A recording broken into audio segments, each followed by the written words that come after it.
Benar, Bu. Ini adalah pertemuan pertama. Ini pertemuannya saya rekam. Nggak usah juga kalian, Bu, saya hadir, nggak usah. Saya udah pakai extension di Chrome, Google Meet Attendance, yang bisa merekam kehadiran mahasiswa otomatis. Kecuali kalian ganti tab gitu ya, di browser, terus tab Google Meet-nya ketutup ya, kayaknya sih nggak terekam kehadiran kalian kalau kayak gitu. Kayaknya ya. Mau cobain, Bu, silakan kalau mau cobain. Ada 2 kelas saya yang lain, 4 kelas saya yang lain adalah seperti saya ngajar 5 kelas semester ini. 4 kelas ini adalah kelas terakhir yang saya ajar pekan ini, kelas analisis kompleksitas algoritma. Hari Senin adalah hari terakhir saya ngajar. Capeknya ngumpul gitu. Baik, Bu, izin ke kamar mandi. Oke. Baik, ini data saya, nama saya adalah Emma Rahmawati. Supaya kita kenal ya. Kemudian kode saya EAR. Ruangan saya dulunya di E109. Sekarang di mana? Di kamar, di rumah. Ini siapa nih? Kenapa sih pakai akun di luar Telio? WA saya adalah nomor itu, 0813, email saya Emma Rahmawati, seperti nama, nggak aneh-aneh emailnya. Kalian boleh menghubungi saya untuk bertanya tentang berbagai hal terkait kuliah. Baik, kuliah kita hari ini 100 menit maksimum. Nah, jadwal kuliah kalian adalah Kamis setengah 2 sampai 100 menit maksimum menjadi 15.10 ya. Jadi untuk analisis kompleksitas algoritma saya ngajar 3 kelas itu. Gitu. Nah, ini adalah bentuk perkuliahan kita di semester ini. Ini khusus bentuk perkuliahan selama pandemi. Jadi kalau sebelumnya kalian kuliah cuma tatap muka di kelas, habis itu belajar nggak belajar terserah gitu ya. Nah, kalau sekarang berbeda. Jadi ada 2 hal di situ, tatap muka online harus kalian hadiri, kemudian ada juga pembelajaran di LMS.Telkom University ada ya. Nah, di situ saya sudah siapkan materi berupa slide, video, artikel. Kenapa, Bu, ada video juga? Jadi video yang saya taruh di LMS itu bukan video yang tidak hanya video rekaman kuliah. Video rekaman kuliah akan saya taruh di LMS, tapi terakhir, setelah kuliah berakhir ya. Nah, video yang saya munculkan yang saya post di LMS itu adalah video-video dari materi kuliah yang saya buat. Sudah ada 2 video kan ya, yang biasanya merupakan contoh-contoh soal atau materi-materi yang memang tidak tersampaikan di kelas. Nah, saya berhenti dulu. Bisa dipahami ya? Bisa ya? Saya cek dulu dong, di saya tuh nggak kelihatan. Apakah kamera saya nyala atau nggak? Di kalian kamera saya nyala nggak? Nyala, Tidak, Bu. Enggak, Bu. Enggak ya? Tidak, Bu. Tidak nyala, Bu. Tidak, Bu. Tidak, Bu. Lah, padahal kamera saya nyala tuh. Kok aneh? Oke. Oh, settingnya salah. Sorry. Bukan setting. Tadi baru setting kertas ya? Oke, sekarang udah nyala. Udah nyala kan? Ya ampun, kalian kasihan banget. Jadi dari tadi kalian nggak tahu yang ngomong yang siapa gitu ya? Ya Allah, kasihannya. Udah bisa sekarang? Belum? Belum, Bu. Saya Ibu belum, masih Bu. mode presentasi. Oke, masih gambar icon ya? Oh, I see. Kayaknya ada error. Kok bisa sih? Padahal kamera saya nggak saya tutup loh. Terus videonya udah di-set ke webcam. Ya, oke lah. Duh, ntar saya copot dulu yang dokumen scannernya. Oke.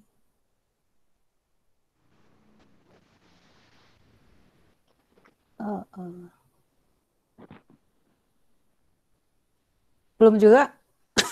Saya tadi ngomong untuk nyalain kamera, ternyata kamera saya bermasalah. Padahal udah di kamera nih. Kameranya udah nyala. Nggak bisa ya? Belum ada, Bu.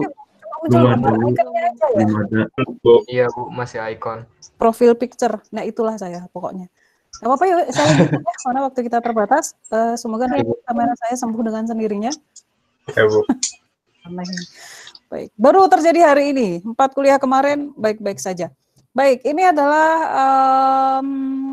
ya standar yang harus kalian kuasai sebelumnya. Makanya di semester 1, semester 2 kemarin kalian sudah mengambil sejumlah mata kuliah ini kan. Lupa Bu sekarang? Ya, diingat-ingat lagi ya. Gitu.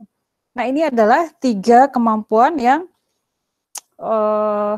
kalian akan miliki yang menjadi tujuan dari mata kuliah ini, yaitu yang pertama mampu menguraikan pembuktian kebenaran, kemudian yang kedua mampu menghitung kompleksitas waktu, kemudian yang ketiga mampu membandingkan dan menentukan algoritma yang tepat dari sisi efisiensi. Apa sih ini Bu? Intinya adalah analisis algoritma, intinya itu ya. Nah, bagaimana cara menganalisis algoritma? Nah, ini semua 3 hal ini, CLO1 dan CLO2 itu adalah alat yang kalian pakai. Sama seperti kalau pakai perbandingan sederhana, misal bagaimana kalian bisa menentukan bahwa program diet kalian berhasil, diet yang benar. Ada patokannya kan, ada alat ukurnya kan, misal seharusnya BMI atau body mass index-nya mencapai sekian. Itu harus diukur kan. Nah, alat ukurnya apa? BMI ini kan patokannya. Nah, ini alat ukurnya untuk menganalisis algoritma, kita menggunakan namanya pembuktian kebenaran atau correctness proof. Kemudian patokannya itu adalah kompleksitas waktu asimptotik. Seperti itu ya. Jadi kompleksitas waktu asimptotik itu adalah patokan untuk mengetahui apakah suatu algoritma itu bagus atau enggak. Nah, kemudian cara untuk membuktikan, cara untuk mengetahui apakah algoritma yang kita buat itu bagus atau enggak, yang lain pakai cara lain itu dengan cara membuktikan kebenarannya. Gitulah ya pokoknya. Intinya begitu. Jadi ini akan kalian pelajari, membuktikan kebenaran algoritma, baik itu iteratif ataupun rekursif, kemudian nanti kalian akan menghitung kompleksitas waktu asimptotik, di mana di sini nanti kalian akan memperhatikan apa efek dari ukuran input. Apa itu maksudnya ukuran input? Contoh kalau kalian bekerja dengan array yang selama ini kalian pakai, kalian pelajari di algoritma dan struktur data, itu kan paling ukuran array-nya kecil ya, pendek gitu, paling 10, 20. Nah, di era big data sekarang ukuran array-nya itu pasti juta-jutaan. Gitu. Nah, ukuran array ini pasti akan ada pengaruhnya terhadap algoritma yang digunakan gitu ya. Bisa difahami ya? Kalau ada yang mau nanya, boleh langsung interrupt saya. Gitu. Baik, saya lanjutkan. Nanti di terakhir, di CLO3, membandingkan mana algoritma yang paling baik. Nah, ini standar penilaian kalian nanti akan didasarkan pada kuis, PR. PR ini bukan tugas harian ya, saya nggak sanggup ngasih tugas harian. PR aja ya. Kemudian ada tugas besar, ada UTS dan UAS. Dengan proporsi masing-masing seperti yang ada di slide ya. Ini ada di LMS juga. Baik, itu sedikit aturan kuliah, berbagai SOP, bukan aturan ya, tentang perkuliahan kita. Banyak istilah asing ya. Semoga kalian nggak menyesal mengambil kuliah ini. Gimana nyesal Bu? Ini mata kuliah wajib harus kami ambil gitu. Jadi ya seperti inilah kuliahnya. Apakah kuliah ini akan menyenangkan Bu? Apa itu definisi menyenangkan? Tapi kalian butuh kayak ini ya. Ya semoga menyenangkan juga. Itu baik. Nah sebelum saya akan mulai masuk ke materi kuliah kita, kuliah kita maksimum 100 menit, karena kita kuliahnya 2 jam ya, 1 jam itu 50 menit, jadi maksimum 100 menit. Saya akan ngambil break di tengah-tengah nanti, jadi sekitar jam 14.15, sekitar setengah jam lagi dari sekarang, saya akan break. Silahkan kalian istirahat juga, kemudian 5 menit lagi kita balik lagi kuliah gitu ya, supaya nggak bosen, supaya nggak pegel juga duduk. Saya ini berdiri, jadi saya ngajar sambil berdiri, karena saya pegel kalau duduk. Kebayangkan saya online tiap hari itu berapa jam, kalau duduk terus capeknya kayak apa. Baik, nah saya mau nanya dulu nih ke kalian ya, sekalian ngetes, kalian masih di sini atau enggak, atau udah kabur, udah tidur, atau udah malah main game, ninggalin saya sendirian, ngomong sendirian di sini kayak orang gila gitu. Baik, saya nanya dong ke kalian, jawab ya di chat, tulis di chat jawabannya. Kalian lebih menyukai model kuliah seperti apa? Online seperti ini, tatap muka lewat video conference, atau lewat LMS aja, atau bagaimana? Dan kalaupun lewat online seperti ini, kalian pengennya maksimum berapa lama? Nah, coba jawab di chat ya. Coba jawab di chat. Ke kampus? Nggak bisa tuh ke kampus. Kalian jawab ya. Saya mau coba benerin kamera saya nih ya.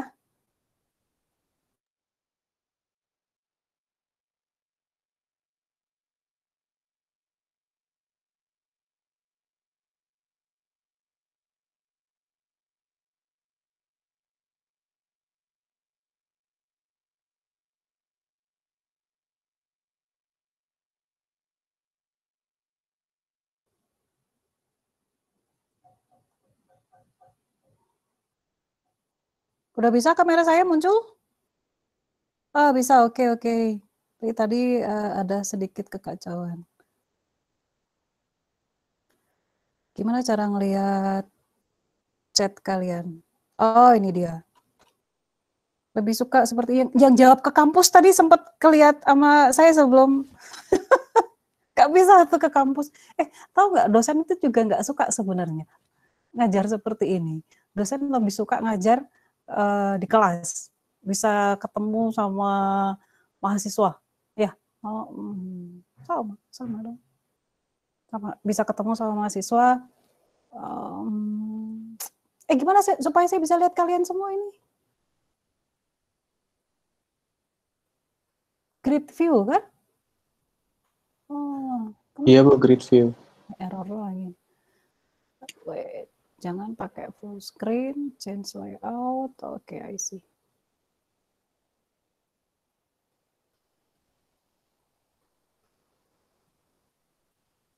Oke. Ada interaksi antara mahasiswa dan dosen dari Farah Rahmatia. Kayak nama kakak ipar saya Rahmatia. Fitcon, video conference. Oke, seperti ini aja saya Bu. Ini orang Bandung itu. Fitcon. Oke. Video online itu berarti bukan seperti ini ya? Kayak di YouTube gitu. Fitcon from LMS. Fitcon, oke.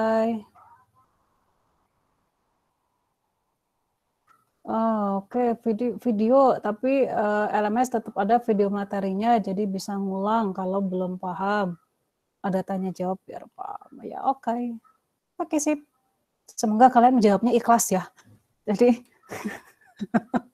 nanti kalian bilang menyukai pembelajaran lewat video conference seperti ini, tapi ternyata kalian jadi bolos nanti, itu kan jawabnya nggak ikhlas berarti. Dulu katanya suka belajar dengan cara Vicon, tapi kok malah bolos gitu ya. Baik, nah selanjutnya saya mau tanya lagi dong. Coba tuliskan kota domisili kalian sekarang, supaya saya bisa estimasi kalau misalnya kalian butuh waktu sholat gitu ya, kalau di waktu Indonesia Timur atau waktu Indonesia Tengah itu kan beda. Coba tuliskan kota domisili kalian di kolom chat.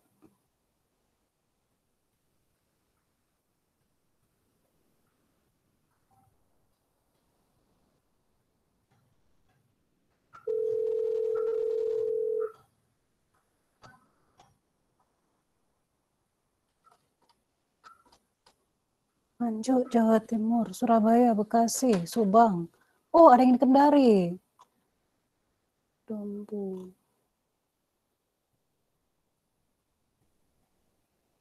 Lampung, kayak Bogor, Bandung, Bukit Tinggi, Bekasi, Surabaya, Depok, Jakarta. Yang di zona waktu berbeda itu yang di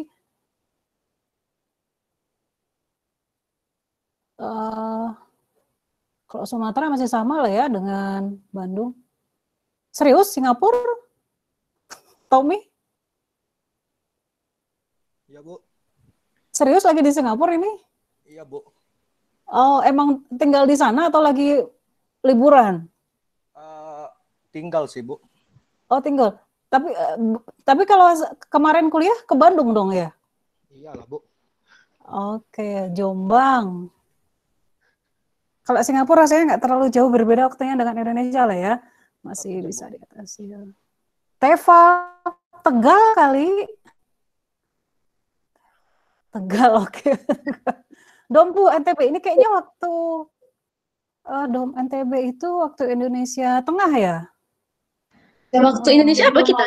Waktu Indonesia Tengah ya, Bu. Waktu Indonesia Tengah. Indonesia Tengah berarti sekarang di sana jam? Lagi jam 3. Hampir Udah mau asar ya? setengah 4. Setengah 4. Iya, Udah bentar asar lagi tuh di sana? Belum bentar sih, lagi Bu. asar? Oh, belum? Iya. Oke. Kendari ini tengah ya? Tengah juga nih. Iya, Bu, tengah. Yanax Milan Firdaus. Oke, Nganjuk, Jawa Timur. Oke, sip, thank you.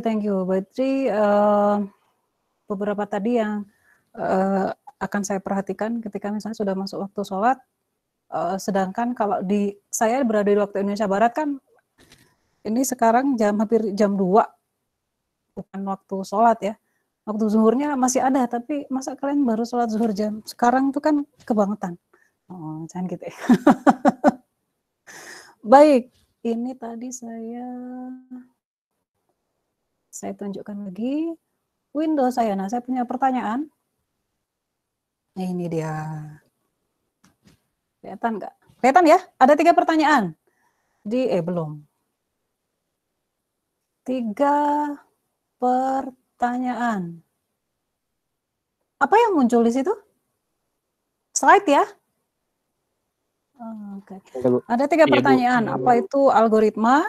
Kemudian yang kedua, saya tahu lah yang nomor 1 algoritma itu apa, kalian sudah tahu. Saya nggak akan nanya itu. Saya mau nanya yang kedua deh. Karena pelajaran kita, mata kuliah kita itu adalah tentang menganalisis algoritma, maka saya pengen tahu, kalau menurut kalian, penting nggak sih algoritma itu? Belajar algoritma itu penting nggak sih? Pertanyaan nomor 2 ya, coba kalian jawab di chat ya, biar nggak ngantuk. Penting nggak belajar algoritma? Nggak usah takut salah jawab. Saya pengen tahu aja. Penting nggak sih? Penting, Bu, jurusan informatika. Oke, jujur banget. Ya pentingnya teh kenapa? Kalau jawabnya jangan penting dong gitu. Tuh, penting karena gitu. Penting, Bu, biar lulus. Bener banget. Penting karena jurusan saya dai. Coba jawaban yang lain lah. Biar tahu runtutannya mau ngapain aja. Tandia. Lucu jawaban kalian. Penting supaya berpikir logis dan terstruktur. Penting buat naikin IPK. Aduh, Tommy, please deh. Penting karena membantu kita untuk lebih terstruktur. Penting untuk mengetahui bagaimana cara yang efisien dan efektif. IPK itu penting nggak sih? Penting. Tapi itu si Mark Zuckerberg sama itu nggak, itu DO kan dia nggak punya IPK. Si Mark itu bisa bikin Facebook. Penting nggak bagi dia IPK? Mungkin nggak ya. Penting, Bu, untuk menguji keefektifan dan keefisienan sebuah metode. Ini googling cari jawabannya. Oke. Penting berkaitan pengaplikasian teknologi dan pemecahan masalah dalam kehidupan, Fiona. Jose Fernando, penting algoritma membuat kita menyelesaikan masalah dengan lebih tertata. Oke. Penting.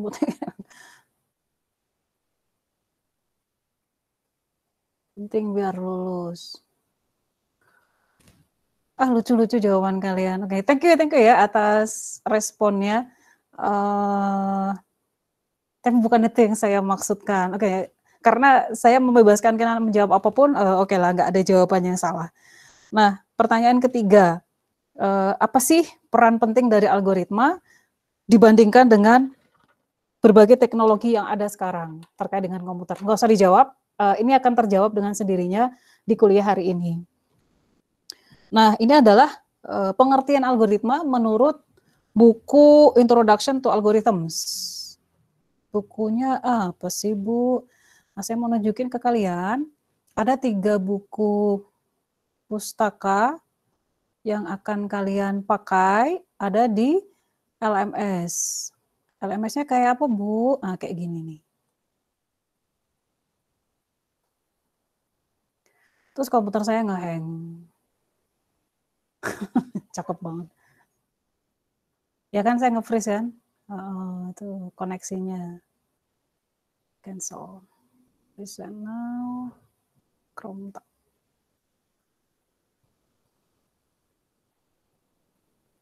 Nah, ini tampilan LMS kelas kalian. IF 4310 untuk mata kuliah analisis kompleksitas algoritma. Kelihatan ya? Di situ saya tuliskan kuliah ini tuh ngapain aja. Apa yang akan kalian capai di mata kuliah ini. Ada program learning outcome, itu adalah keseluruhan secara umum apa yang akan kalian dapatkan gitu ya. Kemudian ada CLO. CLO ini adalah tujuan dari mata kuliah ini, dan ada 3 buku pustaka di sini. Nah, yang saya maksud tadi adalah buku pustaka yang nomor 1, Introduction to Algorithms. Yang akan sering kita pakai, 3 kita pakai, tapi cuma sedikit-sedikit gitu ya. Nah, yang khusus untuk pemaparan saya hari ini, saya ambil kebanyakan dari buku nomor 1 di bab 1. Nah, kalau kalian tertarik untuk lihat detailnya, karena yang saya sampaikan di slide itu kan cuma cuplikan-cuplikan ya. Nah, kalian baca di buku bab 1 untuk pustaka nomor 1. Nah, di LMS kalian bisa lihat bahwa saya menyediakan forum diskusi dan forum tanya jawab di setiap pekan. Belum pada ngisi kan? Masih kosong tuh, saya dicuekin sama mahasiswa nih. Nah, di sini nih ya. Ini setiap minggu harus kalian ikutin ya. Isi ya. Nah, minggu ke-1 ini baru ada 7 reply, ampun, kalian kan ada 40 mahasiswa.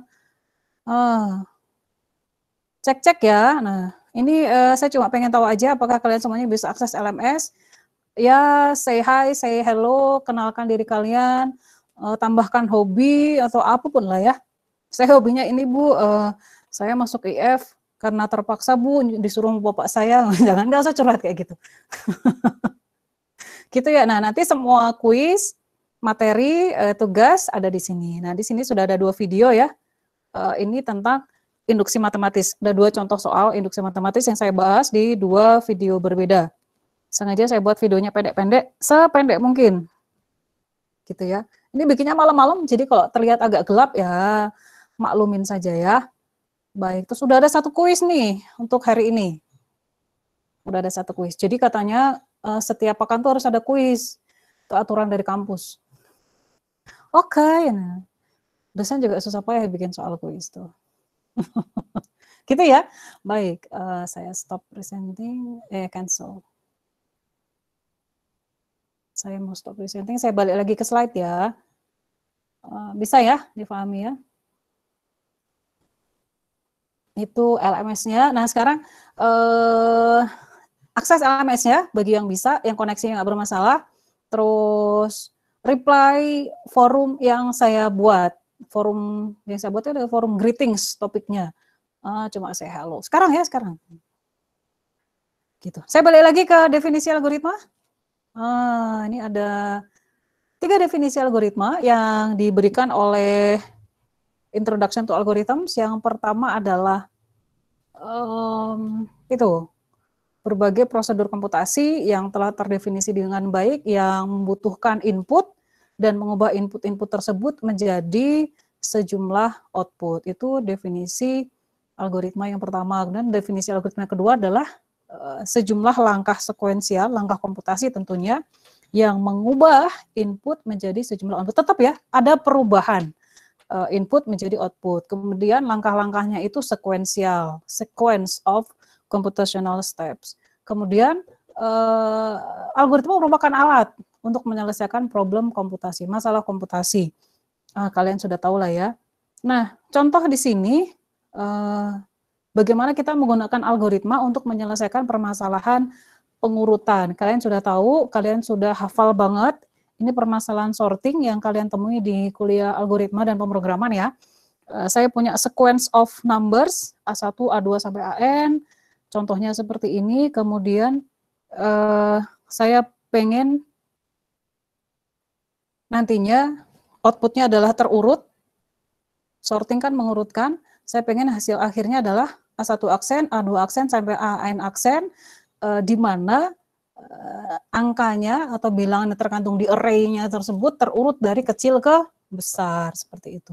Nah, apapun algoritma sorting yang akan kalian pakai di sini, poin utama adalah apapun algoritma sortingnya, untuk menyatakan bahwa algoritma itu benar, maka untuk setiap input array yang terdefinisi, program harus berhenti dan memberikan output yang benar. Lihat, ada syaratnya. Program berhenti, satu. Yang kedua, output yang diberikan harus benar. Kan ada tuh programnya berhenti tapi outputnya salah kan? Nah, itu berarti algoritma nggak benar. Ada juga programnya itu berhenti tapi nggak ngeluarin apa-apa. Itu juga salah untuk kasus sorting.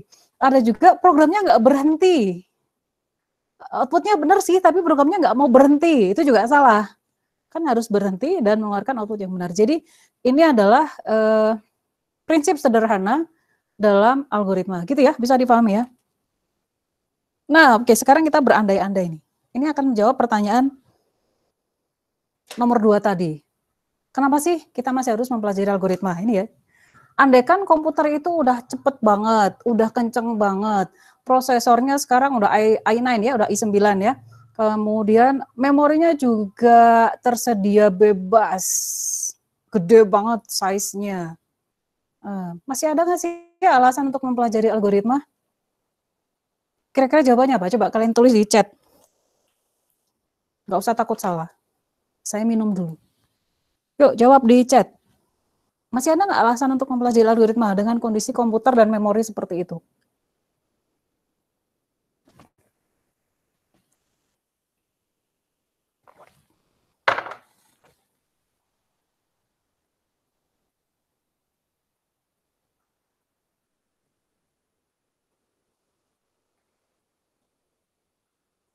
Sepuluh detik lagi. Yuk, saya tunggu jawabannya 10 detik lagi. Jawaban atas apa, Bu? Itu tuh pertanyaan yang ada di layar tuh. Sebentar, Bu, saya ganti tabnya dulu. Tadi saya lagi main game. Bang.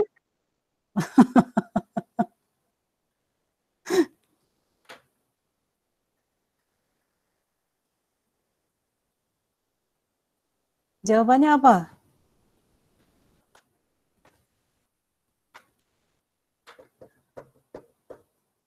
Masih ada nggak alasan untuk belajar algoritma dengan kondisi komputer dan memori seperti itu? Masih, karena agar bisa dimanfaatkan yang maksimal kinerja fungsi komputer tersebut.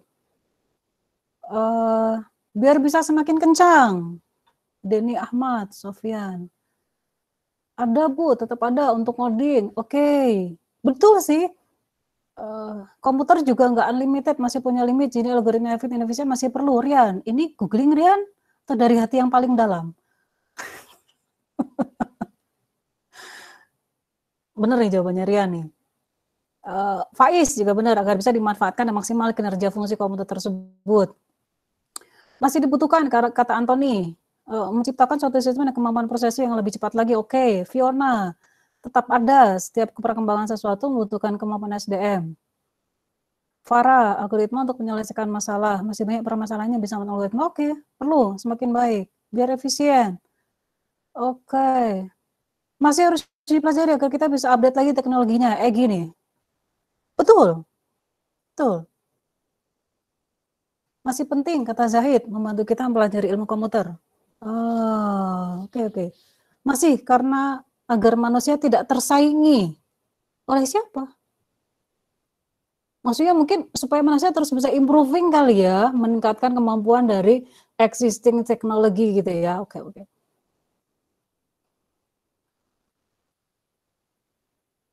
Oke.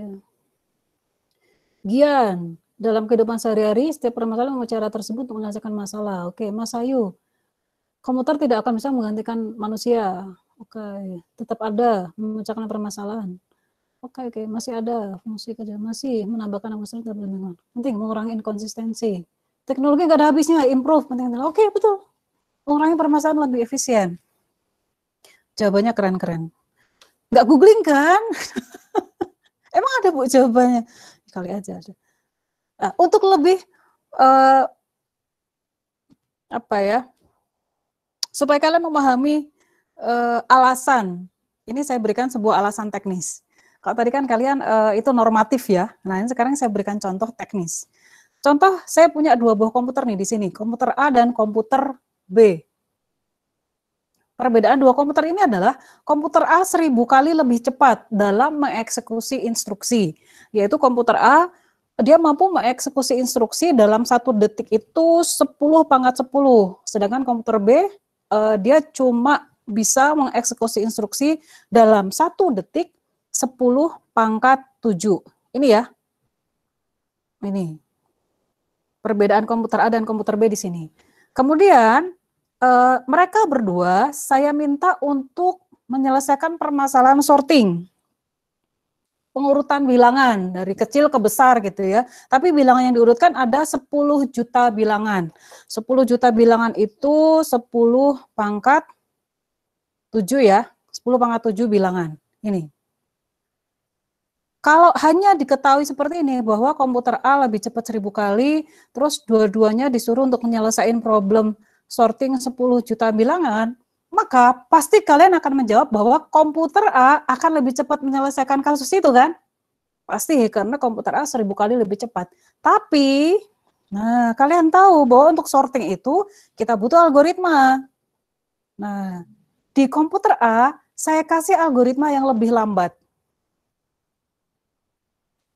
2n kuadrat kompleksitasnya. Apa itu kompleksitas? Itu nanti kalian akan belajar di beberapa minggu ke depan. Tapi ini adalah semacam metrik yang digunakan. Metrik itu apa, Bu? Semacam alat ukur yang dipakai untuk mengetahui algoritmanya ini efisien atau enggak. Nah ini, kalau komputer A dikasih algoritma yang efisiensinya 2n kuadrat, sedangkan komputer B 50n log n. Kalian tahu atau sekarang jadi tahu bahwa 2n kuadrat sama n log n itu lebih gede mana? N-nya kasih 10 aja. Pasti lebih gede ini kan? Lebih berat ini kan? Ini pasti lebih berat nih. Nah, kompleksitasnya adalah dia mengeksekusi 2n kuadrat instruksi, sedangkan si komputer B kompleksitasnya 50n log n. N ini adalah jumlah input. Kalau dalam kasus kita, N-nya ini berarti 10⁻7. Untuk kasus ini berarti N sama dengan 10⁻7.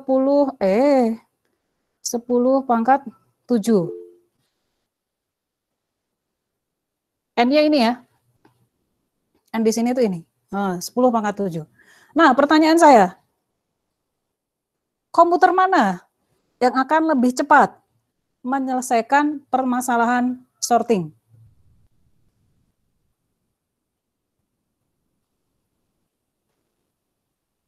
Nah, coba kalian pikirkan. Komputer A 1000 kali lebih cepat, tapi dikasih algoritma yang agak lambat. Kemudian komputer B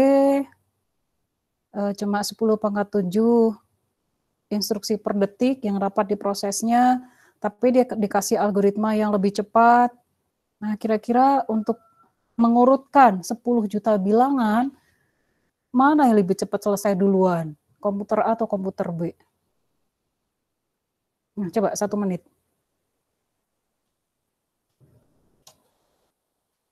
A atau B? Nggak usah takut jawab ya, jawab di kolom chat. Atau mau ngomong langsung juga boleh.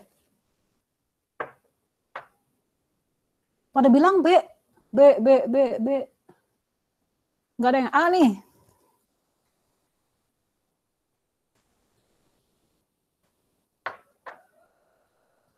B.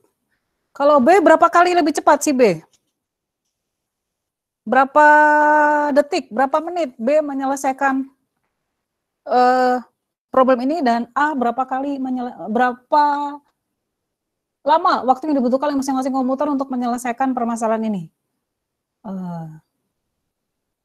Ibu ini tadi kan cuma nanya A atau B, sekarang nanya lagi berapa lama waktunya. Iya tuh, ya kan? Kan harus ada alasannya. Alasan kalian apa? Yuk, alasannya apa?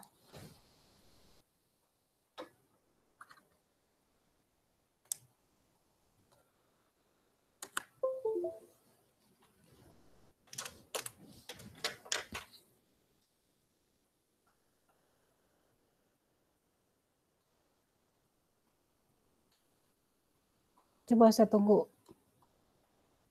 Ada yang bisa jawab?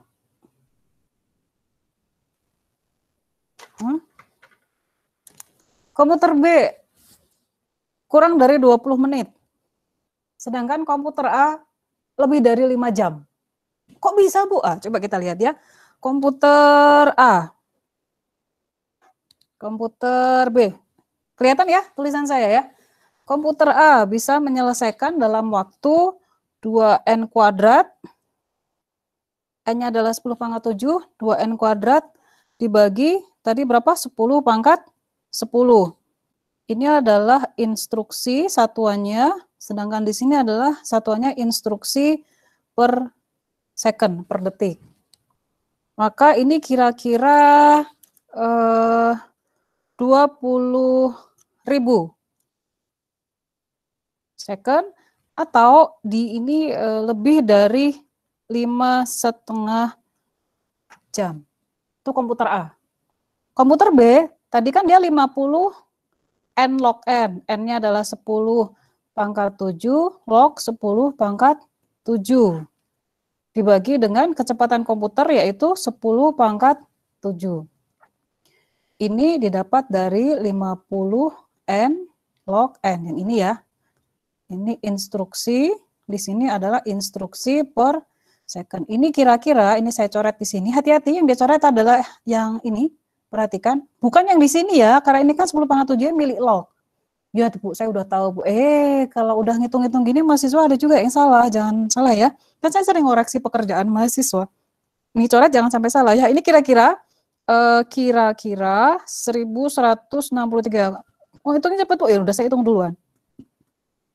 Second. Nah, ini kira-kira kurang dari 20 menit. Lihat, perhatikan bedanya. Jauh banget ya. Jadi ini sekaligus memberikan kalian landasan kuat. Tadi kan pertanyaannya kalau komputernya udah cepet banget, memorinya udah gede banget, kita masih butuh nggak sih algoritma? Nah, ternyata tetap butuh ya. Gitu ya, ini adalah alasannya. Gitu, bisa difahami ya. Ini saya rekam, nanti saya akan bagi. Jangan khawatir, bagi yang sempat kelewat, nggak apa-apa. Nah, sekarang saya duduk modenya, tadi saya berdiri. Capek. Nah, ternyata, ini saya kasih tahu nama algoritmanya. Kalau yang kompleksitas waktunya adalah 2N kuadrat, kalau kalian mengingat kompleksitas, kompleks itu kan rumit ya. Kalau kompleksitas tinggi artinya dia semakin rumit kan algoritmanya. Kalau kompleksitas tinggi semakin rumit artinya kan ya semakin lama dieksekusinya. Artinya kalau kita memilih algoritma harusnya kompleksitasnya rendah. Nah, ternyata si 50N log N ini kompleksitasnya lebih rendah, itu adalah algoritma merge sort. Nah, pernah belajar ya merge sort ya waktu di algoritma struktur data. Lihat lagi seperti apa algoritmanya. Kok dia bisa lebih cepat. Nah, kalau insertion sort ternyata kompleksitasnya N kuadrat. Kayak gitu. Nah, ini sekali lagi membuktikan bahwa kita masih tetap butuh algoritma yang baik, meskipun komputer udah kencang banget. Gitu ya. Sedikit lagi sebelum kita break. Nah, ini adalah sekaligus menjawab pertanyaan nomor 3. Gimana sih posisi dari algoritma di antara berbagai teknologi, berbagai perkembangan teknologi komputer yang lain? Ini lihat nih.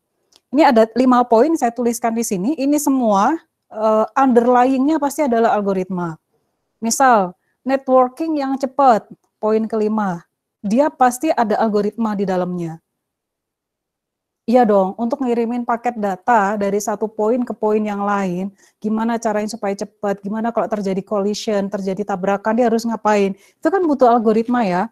Kemudian teknologi web, algoritma, semua isi object oriented system. Ini semua adalah di dalamnya ada algoritma. Zaman saya dulu kuliah S1, Google itu nggak ada. Google belum ada. Apalagi Chrome, apalagi Gmail. Facebook apalagi nggak ada. Instagram, Twitter, apalagi? Line, Telegram, WhatsApp nggak ada. Dulu kita chatting cuma pakai Yahoo Mail. Habis itu Yahoo Mail. Yahoo ada chat Yahoo gitu kan. Terus SMS. Terus nggak lama setelah itu ada BBM Messenger ya. Sekarang udah nggak ada. Dulu HP paling keren adalah Nokia yang N95 kok saya lupa. Yang gede kayak bata gitu. Dan yang punya cuma beberapa orang saja. Laptop yang punya bisa dihitung lah pakai jari. Zaman saya kuliah S1, kalau kami mahasiswa S1 dulu di ITB, di jurusan informatika, jumlah mahasiswanya cuma 80-an orang. Kalau kalian itu kan berapa? 400-500 orang yang satu angkatan ya. Kalau kami cuma 80-an orang, jadi kenal banget. 80 orang itu satu kelas gitu. Kalau kita ngerjain tugas, kami ya, bukan kita ya, kami ngerjain tugas itu selalu di laboratorium, di lab. Lab itu buka 24 jam. Jadi kita kadang di sana sampai malam ngerjain tugas di situ, karena ya disitulah tempat berkumpul untuk mengerjakan tugas. Sekarang kan nggak beda ya. Jadi teknologi berkembang, ya algoritma tetap memegang peranan. Nah, kita masuk ke analisis algoritma. Apa sih sebenarnya poin utama dari analisis algoritma? Ini di sini nih saya kasih. Menganalisis algoritma artinya kita memprediksi sumber daya yang dibutuhkan oleh algoritma. Nah, sumber daya ini apa? Contoh kayak gini lah. Sekarang apps itu udah jadi makanan kalian sehari-hari, apalagi game lah ya. Misal kalian install game baru, entah di laptop ataupun di HP. Kalian pasti akan kesel kalau setelah menginstal game atau suatu apps, maka laptop atau HP kalian jadi lemot. Atau tiba-tiba RAM-nya penuh. Artinya si apps itu dia occupy sumber daya memori dan prosesor kalian banyak-banyak. Artinya algoritmanya nggak efisien. Mungkin developernya belajarnya belum selesai. Gitu, dia cuma sekedar bisa bikin aplikasi. Nah, disinilah pentingnya. Kita harus bisa menganalisis algoritma, yang artinya kita memprediksi. Prediksi ya, kita nggak bisa memastikan. Kita hanya bisa memprediksi sumber daya yang dibutuhkan oleh algoritma tersebut. Algoritma yang akan kalian kembangkan. Nah, yang jadi pertanyaan berikutnya, resource-nya apa aja nih Bu? Nah ini saya kasih contoh. Ada waktu komputasi, ada juga memori, ada hardware ini seperti misalnya prosesor, gitu ya. Kemudian ada bandwidth jaringan. Oh iya, ini semua nih. Kalau aplikasinya bolak-balik minta data ke jaringan, itu kan akan memperlambat. Kemudian kalau aplikasinya banyak makan memori, jadinya pekerjaan kalian yang lain jadi nggak bisa kan, multitaskingnya jadi terganggu kan, buka program lain jadi nggak bisa kayak gitu. Ini yang harus diperhatikan. Tapi yang paling utama dari keempat ini adalah waktu komputasi. Maksudnya waktu komputasi harus cepat. Aplikasi yang akan kalian kembangkan nggak akan dipakai orang kalau dia lambat. Udah itu loh. Udah. Yang penting kan efisien Bu, enggak. Pertama itu harus cepat. Harus cepat dulu. Orang nggak peduli. Nah, setelah cepat, habis itu ditambah, harus efisien. Jadi, nggak ada godanya efisien tapi lambat, orang nggak suka. Cepat. Jadi, sisi waktu komputasi harus cepat. Nah, inilah yang akan kita pelajari di mata kuliah ini. Gitu ya. Bagaimana mengestimasi waktu komputasi dari suatu algoritma. Gimana sih cara ngitungnya?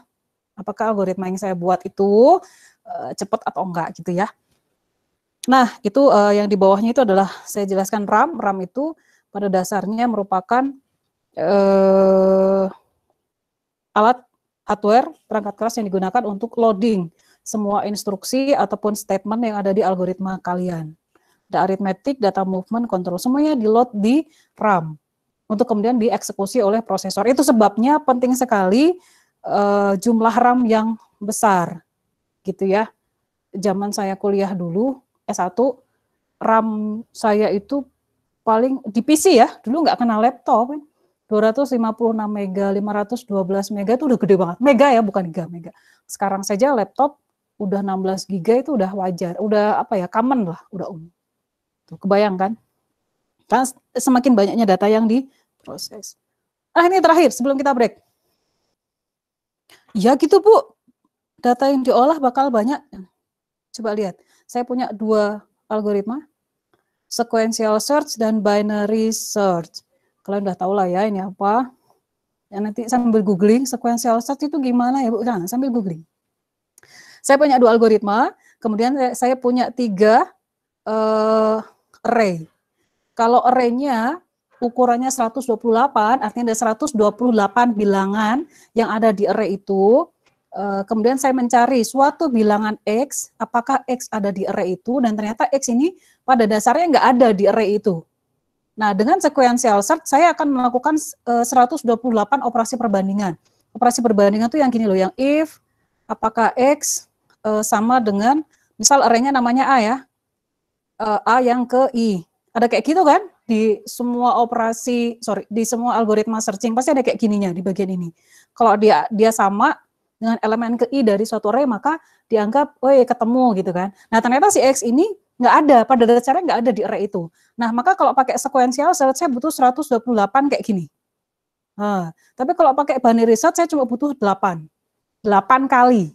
8 kali sama 128 kali kan pasti lebih gede 128 kali ya. Nah, coba perhatikan kalau jumlah array-nya, bukan jumlah array, jumlah bilangan yang ada di array-nya itu jutaan, kayak gini. Lihat, sequential search udah collapse. Dia melakukan segitu banyak operasi perbandingan, sedangkan binary search cuma 21. Lebih cepat mana? Binary search kan? Tapi ini dengan syarat apa? Binary search itu bisa bekerja dengan syarat apa?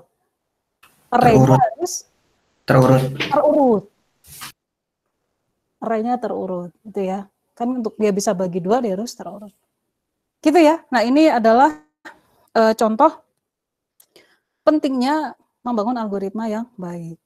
Dan di era kalian sekarang, di mana yaitu era big data, data itu udah banyak banget. Jadi yang kayak gini, mungkin kalau di zaman saya belum kebayang mengolah array jutaan, yang isinya jutaan bilangan, kok sekarang ini udah jadi makanan sehari-hari. Program harus bisa mengolah data segini banyak, lebih banyak dari ini. Gitu ya, oke. Ada pertanyaan? Belum, Bu. Ya, itu tadi adalah preface, introduction ke yang saya harapkan bisa memberikan kalian motivasi. Kenapa kita harus menganalisis algoritma? Ya, kenapa sih mata kuliah ini penting? Gitu ya. Baik, ada pertanyaan? Belum, Bu. 1, 2, 3. Oke, Belum, Bu. kalau nggak ada, kita break dulu 5 menit. 5 menit kita break. Habis itu kita akan lanjut ke materi kuliah yang berikutnya. Gitu ya, mulai masuk ke induksi matematis. Oke, kita break 5 menit. Saya mau ke kamar mandi juga.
loh, masih mute saya. Jadi saya ngomong dari tadi tuh nggak kedengeran, sorry. Oke, kita lanjutin ya. Suara saya cukup jelas? Jelas, Bu. Jelas, Bu. Jelas, Bu. Jelas, Bu. Jelas, Bu. Saya nggak bisa dengar Jelas. suara kalian.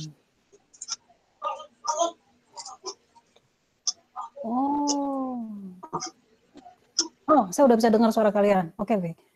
Tadi settingnya salah ternyata. Oke, baik. Oh, iya, iya, iya, iya. Suara saya udah kedengaran ya? Baik, saya melanjutin ya kuliah kita. Paruh kedua kuliah kita, nanti sekitar sampai asar waktu Indonesia Barat, 15.10 kira-kira, insya Allah, jadi sekitar 40 menit lagi waktu kita minimal ya. Jangan lama-lama, saya juga capek. Baik, kita akan mulai masuk ke bagian pertama dari analisis algoritma.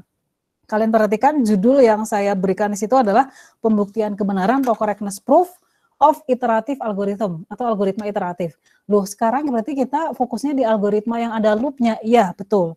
Loop itu apa sih? Yang ada for, ada while do, ada repeat until, kayak gitu. Nah, ternyata loop atau looping itu adalah bagian dari kode, dari code yang mengambil resource paling banyak. Terindikasi mengambil resource paling banyak. Fokusnya itu di situ, paling banyak di situ. Bayangkan kalau kalian punya loop, terus di dalamnya ada loop lagi, di dalamnya ada loop lagi. Jadi loopnya itu tingkat 3 kayak gitu. Seperti mengolah matriks. Itu pasti kalian akan menggunakan 3 for. Di dalam ada for, di dalamnya ada for lagi, di dalamnya ada for lagi kayak gitu. Dan sangat-sangat kompleks. Itu akan makan resource yang banyak. Makanya kita akan menganalisis algoritma yang mengandung loop, dan kalian tahu bahwa ada 2 macam loop itu, ada yang rekursif, ada yang iteratif. Nah, kita akan belajar yang iteratif dulu. Terus saya kasih subjudul di bawahnya, yaitu induksi matematis. Kenapa kita membutuhkan induksi matematis? Kenapa kita membutuhkan induksi matematis? Bentar, saya set dulu.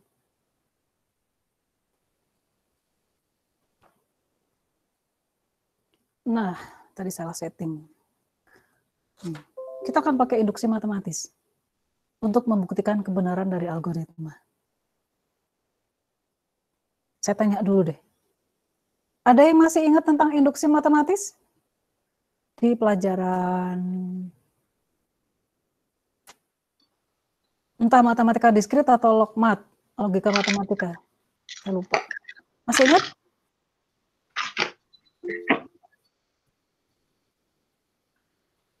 Logmat ya? Masih ingat dong? Berarti induksi matematis.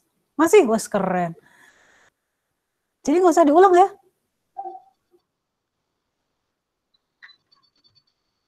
Yang jawab masih Jose, Farah. Jangan apa maksudnya? Jangan.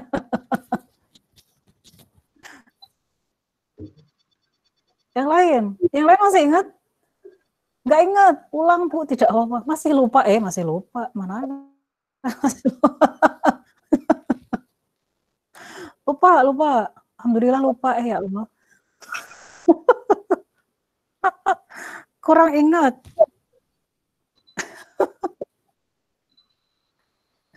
Baik. Oke, saya hargai kejujuran kalian. Udah lah Bu, saya tuh ingat, tapi saya jawab aja nggak ingat. Biar, soalnya saya juga nggak yakin apakah ingatan saya benar atau enggak gitu. Baik, perhatikan di slide ini, di layar kalian. Saya punya 2 buah algoritma. Yang pertama adalah algoritma untuk menghitung,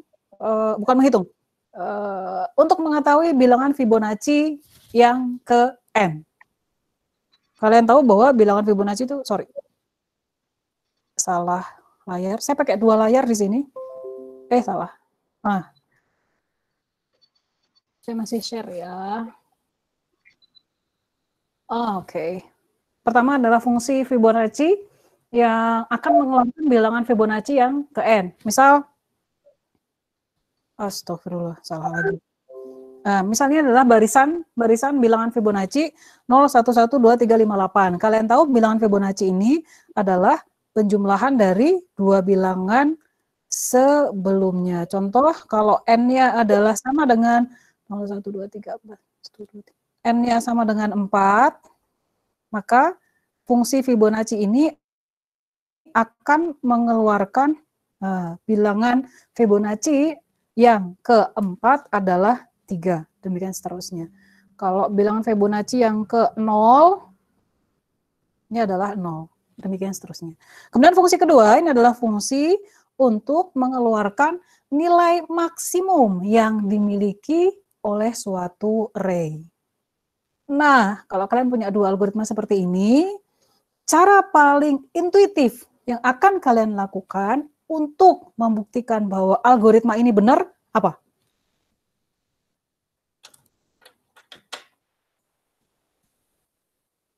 Yang paling naif, paling intuitif. Masukin aja nilai N-nya, gitu kan? Untuk bilangan Fibonacci, kalian akan bikin barisan Fibonacci sampai angka berapa, terus kalian coba-coba untuk misal N sama dengan 1, N sama dengan 12, nanti benar enggak gitu kan, satu-satu. Begitu juga untuk nilai menguji fungsi maksimum. Yang kalian lakukan biasanya kayak gitu. Umumnya begitu. Saya misalnya bikin N array berukuran 10, array berukuran 100, array berukuran 1000, saya kasih random value, terus nanti saya cek apakah dia benar-benar mengeluarkan nilai maksimum gitu kan. Nah, cara pengujian seperti itu betul, tapi dia kita hanya bisa yakin benar untuk nilai tersebut, untuk nilai yang kita tes, tidak untuk semua nilai. Ya kan? Kan kalian nggak mungkin ngetes untuk semua nilai, kan terlalu banyak N ini kan tak terhingga kan. Nah, makanya cara pengujian seperti itu meskipun benar tapi dianggap kurang tepat. Nah, yang paling tepat adalah menggunakan induksi matematis. Gitu. Hah, kok bisa? Sebentar, Bu. Saya tahu induksi matematis, tapi gimana cara yang dipakai untuk membuktikan kebenaran algoritma? Setelah ini ya.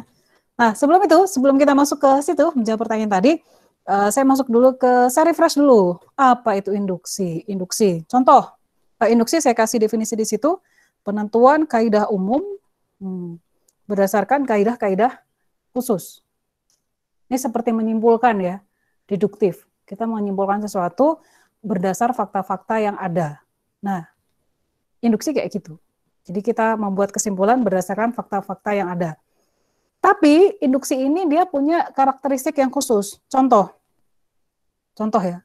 Saya punya sebarisan orang nih. Saya berikan contoh induksi sederhana. Fakta pertama yang saya miliki adalah orang pertama dari barisan orang tersebut adalah orang Indonesia.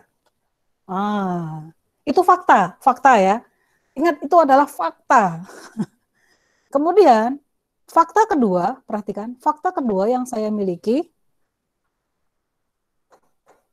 Saya ganti warna. Misal saya ambil sembarang orang di barisan tersebut, lalu ada fakta bahwa jika dari orang pertama sampai orang ke N, ini misal orang ke N ya, yang saya ambil tadi adalah Indonesia, maka berdasarkan induksi, saya bisa menduga bahwa orang berikutnya, yaitu N+1, yang mana N+1 itu? Yang ini. Pasti adalah Indonesia. Ini dugaan. Kok bisa menduga seperti itu, Bu? Nah, itulah induksi. Ini ya. Induksi itu saya harus punya fakta. Fakta ini, dan fakta berikutnya ini. Fakta berikutnya sekaligus dugaan. Yang nanti kita sebut sebagai hipotesis. Nah, di induksi prinsipnya kayak gitu. Kalau orang pertama adalah orang Indonesia, kemudian saya ambil sembarang orang di kumpulan itu, terus saya tahu bahwa dari orang pertama sampai orang ke N adalah orang yang saya ambil tadi ya, adalah orang Indonesia, maka berdasarkan prinsip induksi, saya bisa menyatakan bahwa orang berikutnya pasti orang Indonesia. Itu induksi. Bisa ya? Paham ya? Itu induksi. Bukan induksi matematika, masih induksi dong. Nah, pertanyaannya adalah, Pertanyaannya adalah, apakah semuanya orang Indonesia? Coba jawab di chat. Apakah semuanya orang Indonesia? Enggak. Ya, memang semua Indonesia. Ya. Iya. Coba jawab yang lain. Belum pasti. Sesuai induksi. Iya, sesuai induksi. Ingat ya, kita lagi ngomongin induksi ya. Betul. Jawabannya adalah iya, semuanya adalah orang Indonesia. Sesuai prinsip induksi. Di mana Bu prinsip induksi itu? Ini di sini nih. Yang saya lingkari kuning. Induksi kayak gitu. Entah siapa yang menemukan prinsip induksi. Google nanti ya. Siapa sih yang nemuin induksi ini? Kok aneh banget gitu. Yang jawab enggak atau yang jawabnya belum pasti, saya tahu. By logic ini enggak make sense. Saya ngerti. Tapi ini adalah prinsip induksi. Kan gini. Kalau kalian menyatakan sesuatu harus ada dasarnya kan. Misal, saya mengatakan bahwa tidak sopan jika ngomong dengan nada tinggi ke orang yang lebih tua. Kenapa? Ternyata ada peraturan, misalnya ada peraturan tertulis bahwa itu melanggar. Kayak gitu. Contoh lain paling gampang. Udah tahu lampu merah, kita harus berhenti. Tapi saya tetap jalan, mobilnya tetap jalan. Maka saya pun akan ditilang oleh polisi karena saya dianggap melanggar. Kenapa dianggap melanggar? Berdasarkan aturan yang ada bahwa kalau ada lampu merah harus berhenti. Kalau nggak ada aturan bahwa kalau lampu merah, traffic light merah harus berhenti, maka saya nggak akan dianggap melanggar. Gitu kan? Nah, aturannya apa? Rule yang berlaku apa? Dan di sini rule yang berlaku adalah induksi. Berdasarkan aturan induksi, maka jawaban dari pertanyaan ini adalah iya. Berdasarkan induksi. Gitu ya? Oke, thank you atas responnya. Nah, udah, itu induksi. Simple ya. Induksi kayak gitu. Kalau kita punya fakta pertama, yang itu misalnya fakta itu berupa basis, maka kita turunkan fakta berikutnya yang berupa hipotesis. Setelah ini, saya undo pernyataan saya, nanti kalian bingung, kita masuk ke sini. Induksi matematis, tadi udah induksi, sekarang induksi matematis. Induksi matematis pada dasarnya adalah pembuktian deduktif. Karena kita ngomongin matematis, maka saya akan ngomong tentang bilangan. Ya dong? Nah, bilangan. Nah, di induksi matematis ini, kita harus membuktikan bahwa teori atau sifat atau karakteristik atau pernyataan matematis yang saya punya itu harus benar untuk semua bilangan asli atau bilangan yang ada pada himpunan bagian. Itu induksi matematis. Gitu ya. Seperti tadi, ada fakta di induksi kan, harus ada fakta yang kita bangun. Pertama faktanya berupa basis, kemudian fakta kedua berupa hipotesis. Fakta pertama, Fakta pertama berupa basis itu kita harus menyatakan bahwa pernyataan kita benar untuk nilai basis. Nilai basis ini bisa 0, bisa 1 tadi ya, kayak tadi kan diinduksi dengan orang, basis saya adalah orang pertama. Orang pertama adalah orang Indonesia, itu adalah basis saya. Kemudian fakta berikutnya, lihat fakta berikutnya yang saya bangun adalah jika suatu pernyataan berlaku benar untuk nilai N, maka untuk semua N lebih dari 1, lihat 1 ini diambil karena dia basis, lebih dari atau sama dengan 1, maka pernyataan tersebut juga benar untuk N plus 1, sesuai induksi.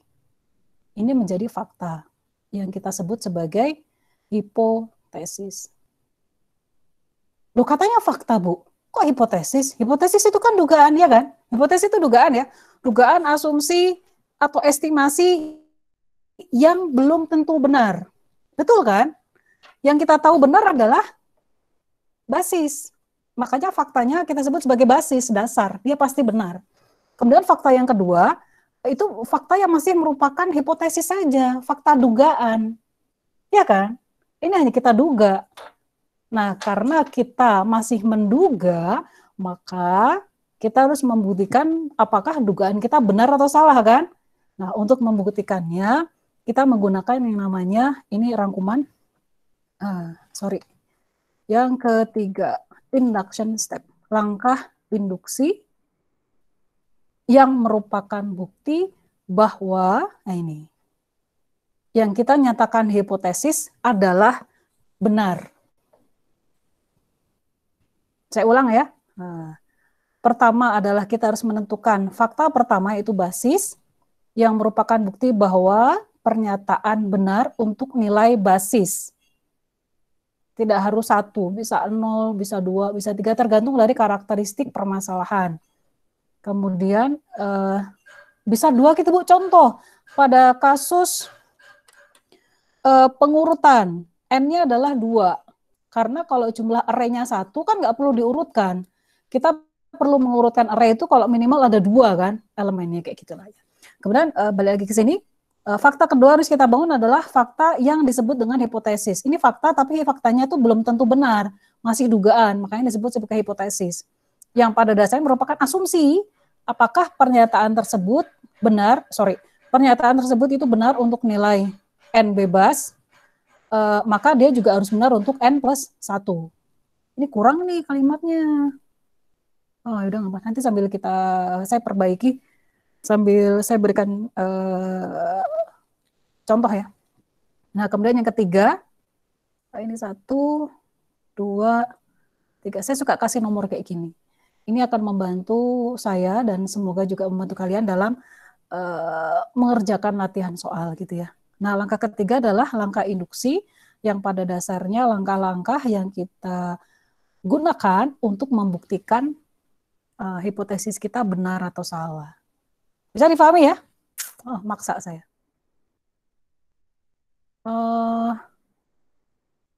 Ini contohnya. Ada di slide. Ini contohnya terlalu gampang. Jadi saya kasih contoh yang agak sedikit lebih rumit. Ya. Sebentar, ini koneksi saya nge-lag.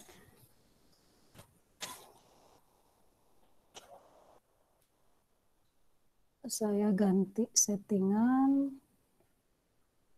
Oke. Kertas saya kelihatan ya?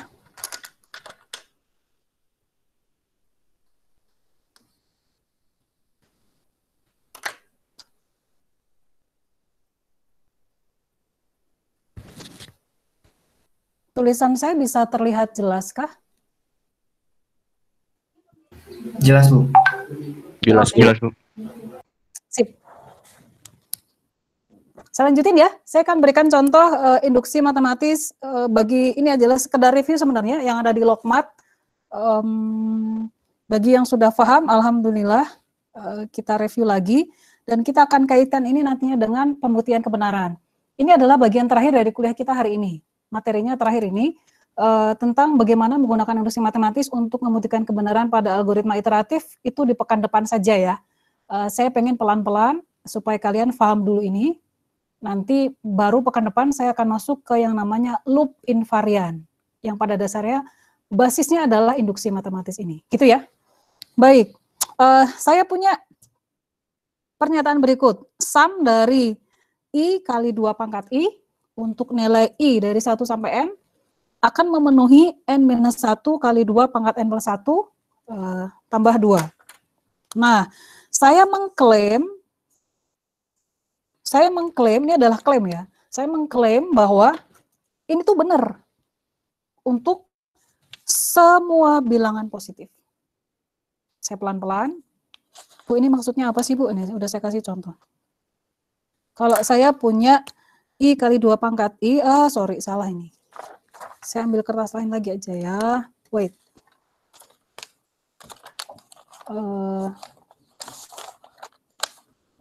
Mana kertasnya? Contoh.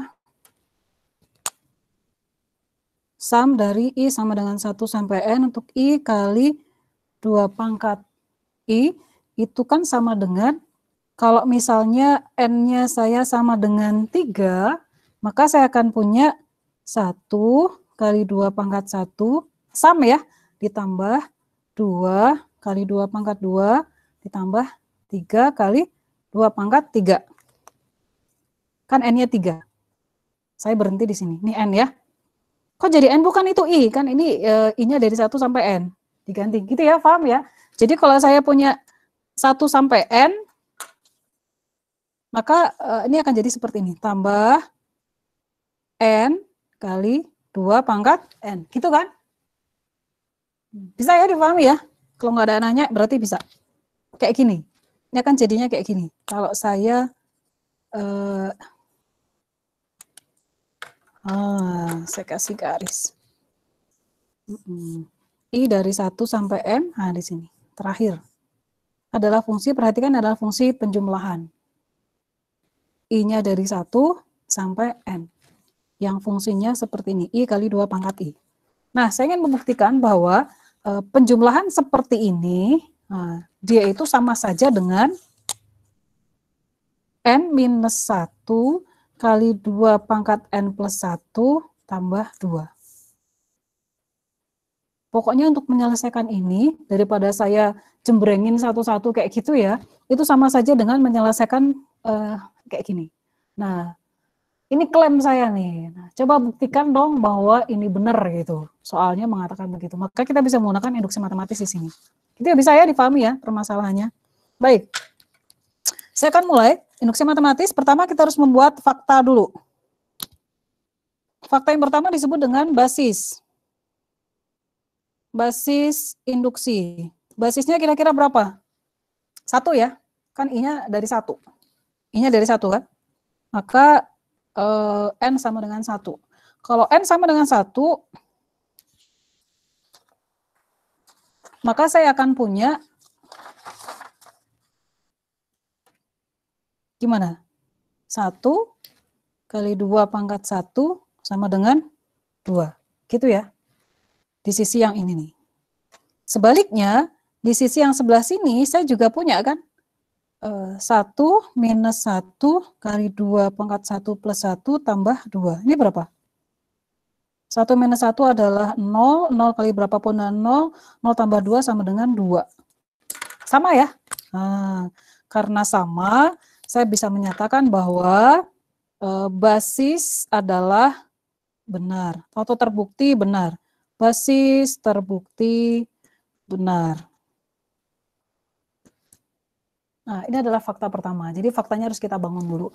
Baik, kita lanjutkan ke fakta kedua yang kita sebut sebagai hipotesis induksi. Gitu ya. Sebentar ini kok nggak kelihatan. Wait. Okay. Nah, hipotesis induksi. Gimana cara bikin hipotesis induksinya? Hipotesis itu adalah asumsi, maka saya akan mengatakan begini. Asumsi bahwa untuk semua bilangan positif N lebih dari sama dengan 1, tadi 1 kan basis, lebih sama dengan 1, pernyataan ini, itu dari I kali 2 pangkat I, ini adalah benar.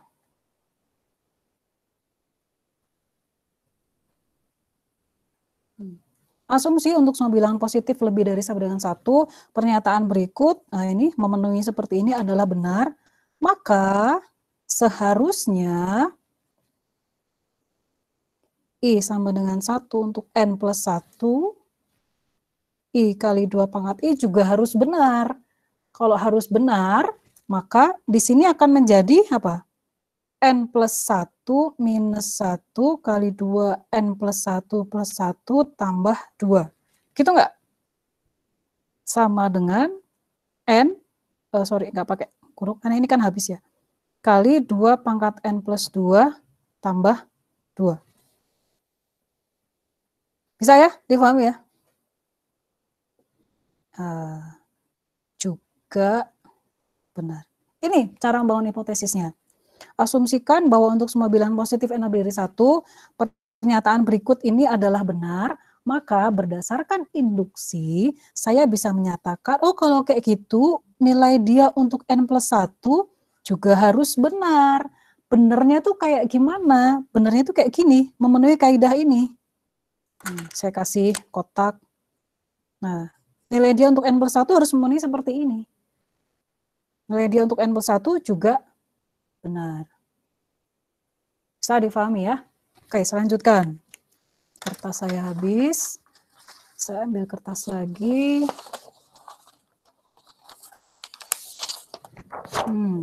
Saya geser dulu. Nah, sekarang langkah ketiga. Oke. Langkah ketiga adalah langkah induksi yang pada dasarnya kita diminta untuk membuktikan hipotesis kita apakah benar. Kita harus membuktikan apakah dugaan kita di sini adalah benar. Nah, caranya adalah, coba tadi apa? Gimana? Nah, di langkah induksi, kita harus menunjukkan, sengaja saya pelan-pelan ya, kita harus menunjukkan bahwa, nih, sum dari I, sum untuk I sama dengan 1 sampai N plus 1, untuk fungsi I kali 2 pangkat I sama dengan N kali 2 pangkat N plus 2 ditambah 2. Ya kan, tadi kan di sini. Ini adalah hipotesis saya nih. Ini kan hipotesis. Nah, di langkah induksi saya harus membuktikan bahwa ini tuh terpenuhi untuk penjumlahan I kali 2 pangkat I dari 1 sampai N plus 1. Gitu ya, bisa ya? Nah, kita harus menunjukkan bahwa yang bagian ini tuh terpenuhi. Nah, kita coba buktikan ya, saya tutup dulu.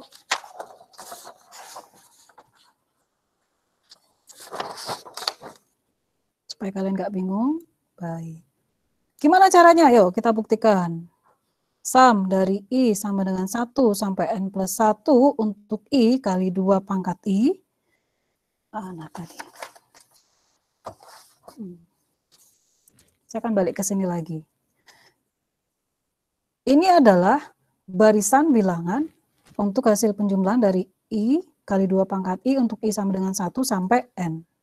Kalau begitu, kalau saya punya seperti ini, N plus 1 untuk I kali 2 pangkat I, menggunakan hasil dari N, maka saya kan bisa ubah, ini kan akan sama seperti ini ya, I 1, 2 pangkat 1, 2 pangkat 1 tambah 2 kali 2 pangkat 2 tambah 3 kali 2 pangkat 3 tambah N kali 2 pangkat N, ditambah N plus 1 kali 2 pangkat N plus 1. Gitu kan? Sini saya bisa lakukan ini. Itu ya, bedanya ya. Kalau tadi cuma sampai N, kalau N plus 1 kan sebelahnya. Di sini jadi N plus 1 kali 2 pangkat N plus 1. Oke lah, kalian paham. Nanti kalau belum paham bisa diulang lagi videonya ya. Baik, berarti kalau gitu saya bisa pakai yang tadi di sini. Kalau kayak gitu, saya tahu bahwa dari sini ke sini, sorry nggak kelihatan. Gini. Dari sini ke sini itu adalah I kali 2 pangkat I dari I1 sampai N. Saya tambah dengan ini. Gitu kan? Nah, saya tuliskan lagi, maka ini akan menjadi sum dari I sama dengan 1 sampai N untuk I kali 2 pangkat I ditambah tadi N plus 1 kali 2 pangkat N plus 1. Gitu ya. Kok bisa itu Bu? Saya miss Bu, tadi saya agak meleng dikit, agak ngantuk dikit. Ini di sini. N plus 1, di sini itu sampai N ditambah, saya pindahin ke sini. Ini nih ya, N plus 1 kali 2 pangkat N plus 1. Gitu ya. Oke, kita lanjutkan. Nah, ini dari mana? Tahunya dari penjabaran. Fakta. Penjabaran atau dari fakta. Faktanya kan memang begitu. Terus, saya detailkan lagi. Perhatikan bahwa kita tadi diminta untuk menunjukkan basisnya adalah N ya. Mana tadi? N sama dengan 1, kemudian di hipotesis untuk N lebih dari 1. Artinya kalau pengen gampangnya adalah berarti nggak boleh lagi ada I di sini, nggak boleh lagi ada variabel selain N. Ini kan masih ada variabel I ya. Nah kita harus hilangkan gitu. Karena kita pengen menyatakan formula akhir itu dalam bentuk N kan ini, nggak ada I-nya. Maka saya harus melihat lagi, kalau kayak gitu ini bisa diubah ke dalam apa ya? Oh ternyata saya bisa ubah nih ke dalam bentuk ini, yang saya kotak merah. Yang saya kasih kotak merah. Karena saya udah tahu ini kan, di hipotesis saya ubah menjadi N-1 kali 2 pangkat N plus 1 tambah 2. Ini berdasar hipotesis. Kemudian ini tetap saya turunkan yang bagian ini, nggak berubah, N plus 1 kali 2 pangkat N plus 1. Nggak berubah ya. Nah, coba lihat. Kita harus gimana lagi? Udah kayak mengerikan. Enggak, ini nggak mengerikan. Oh, ternyata nggak kelihatan. Oke, sorry. Kameranya terbatas. Ini dapat dari mana? Ini dari hipotesis. Ini jadi ini, nah, gitu ya. Yang di sini menjadi ini, nggak berubah. Ini dapat dari mana? Dari hipotesis. Hipotesisnya mana, Bu? Ini. I kali 2 pangkat I untuk 1 sampai N adalah memenuhi N-1 kali 2 pangkat N plus 1 tambah 2. Sama ya? Sama ya sama ini ya?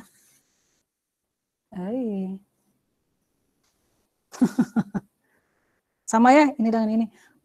Di 2 kelas saya yang lain pada nanyain, kayak mereka miss di sini, bagaimana mengubah yang di sini ke dalam yang ini. Padahal ada di hipotesis. Oke, saya lanjutkan. Yuk. Perhatikan bahwa saya punya ini nih. Ini sama-sama 2 pangkat N plus 1. Boleh ya saya keluarin, maka saya punya 2 pangkat N plus 1. Oh, ini di sini ada N minus 1 ditambah N plus 1. Perhatikan harus hati-hati di sini. Kemudian ini kan udah saya kelompokkan, sisanya adalah 2. Ini hukum pengelompokan saja. Kita kelompokkan berdasar fakta ya. Kemudian kalian lihat ini kan cuma penjumlahan pengurangan biasa. Jadi kalau kurungnya saya hilangkan juga bisa kan. Maka pada dasarnya minus 1 tambah 1 kan jadi habis. Tinggal N tambah N jadi 2N ya. Maka saya punya 2N kali 2 pangkat N plus 1 ditambah 2. Biasa aja nih, nggak ada yang aneh-aneh di sini. Gitu ya. Nah terus, sebentar Bu, kita kan harus memenuhi bentuk seperti ini. Ini kok belum bentuknya, kok belum sama. Belum sama ya? Nah, sedikit lagi. Perhatikan bahwa 2N, ini kan sebenarnya 2 pangkat 1 ya. Maka saya bisa ubah, ini kan 2 pangkat 1, ini 2 pangkat N plus 1, bisa saya gabungkan. Maka saya bisa punya N kali 2 pangkat 1 ditambah N plus 1. Yang tadi 1 di sini, saya pindahin ke sini. Gitu ya. Maka saya akan punya N kali 2 pangkat N plus 2 ditambah 2. Udah sama belum bentuknya? Oh ternyata udah sama. Sama nih ternyata. Sehingga saya bisa buktikan bahwa terbukti. Udah sama ya. Saya bisa ngomong terbukti di sini karena ternyata bentuk akhir dari penjumlahan I kali 2 pangkat I dari I mulai dari 1 sampai N plus 1 ternyata memenuhi bentuk, memang benar terbukti melalui penurunan rumus menggunakan induksi matematis, terbukti N kali 2 pangkat N plus 2 plus 2. Sama seperti hipotesis kita yang tadi sudah kita buat. Gitu ya? Bisa ya difahami ya? Oke. Nah ini adalah review induksi matematis. dan bagaimana menggunakan induksi matematis ini untuk menyatakan kebenaran dari pernyataan matematis. Ya, ada pertanyaan dulu?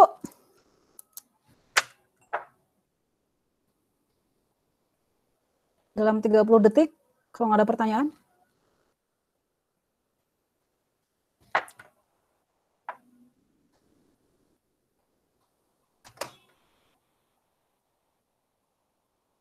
Nggak usah takut nanya ya, nggak usah takut dibilangin, ih masa gitu aja nanya, nggak usah kayak gitu. Orang kayak gitu tuh nggak usah didengerin, biarin aja ya. Einstein, Edison itu dulu juga dibilang nggak bisa ngikutin pelajaran sama gurunya. Lihat mereka jadi apa, keren ya. Ada bukunya, saya punya bukunya Einstein. Dibilang bodoh, Edison juga dibilang bodoh. Tapi kita nggak usah dengerin orang-orang yang suka meremehkan kayak gitu. Oke, ada pertanyaan?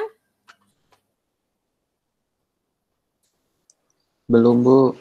Oke, sip. Saya senang deh. Beneran paham ya? Oke. Baik. Seperti janji saya, ini di tempat saya sudah mulai azan. Kalau kalian bisa mendengarnya, kita selesai kuliah pada saat asar di sini. Asar di tempat saya ya.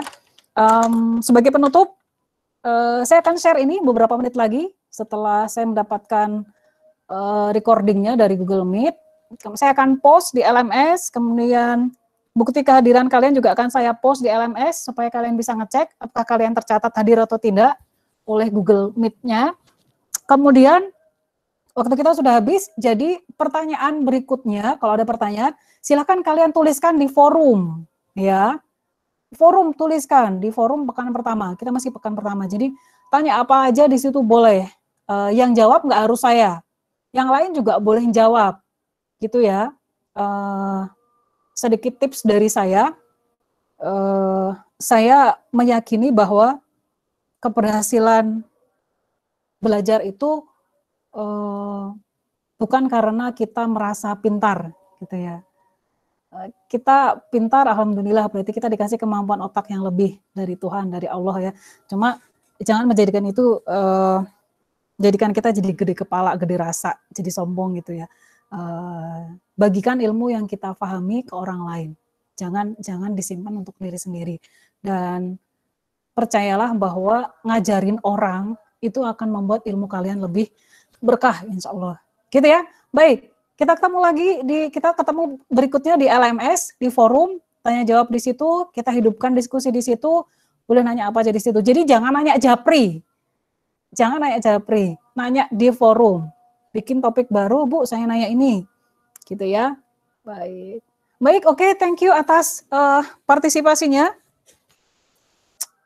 Sebentar saya ubah dulu. Terima kasih atas atensinya, semoga semangatnya tetap bisa dijaga sampai akhir semester. Doakan semoga saya tetap semangat untuk bikin video-video singkat untuk kalian, karena saya duga ini nggak semuanya selesai dijelaskan secara langsung seperti ini. Kayak untuk beberapa contoh soal akan saya buatkan video untuk kalian pelajari sendiri ya. Saya yakin kalian bisa belajar sendiri. Kunci dari belajar online seperti ini adalah jangan hanya bergantung pada dosen hanya men-trigger, selanjutnya coba pelajari secara mandiri materi-materi yang diberikan di LMS, dan diskusikan di forum bagian mana yang kalian belum paham. Gitu ya. Baik, udah asar, terima kasih atas perhatiannya sekali lagi. Terima kasih. Saya tutup dengan Assalamualaikum warahmatullahi wabarakatuh. Waalaikumsalam.